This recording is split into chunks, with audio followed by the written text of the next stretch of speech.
मित्रांनो हे बघा, हे मान्सूनचे जे काही ढग आलेले ते आपल्या पंचलिंग ब्रह्मगिरी पर्वताला, आणि हे आपले श्री प्रभू त्र्यंबकराजांचं मंदिर.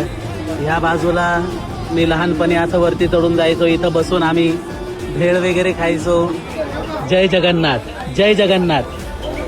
दादा आपलं कधीपासून आहे दुकान? कसले पेढे हे? कलाकंद आहे, बर्फी.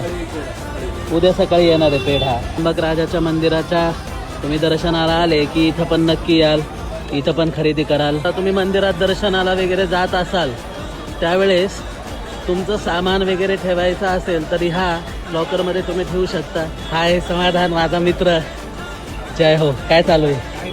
किती वाजेपासून लॉकर ओपन होऊन जाता? सकाळी 10 वाजे. 10 ते 9. गुरूंनी पण सांगितलं आहे ताट घेऊन की इकडं सामान ठेवा, नक्कीच ठेवा सगळ्यांनी. हरिओम महादेव. जय त्र्यंबकराज.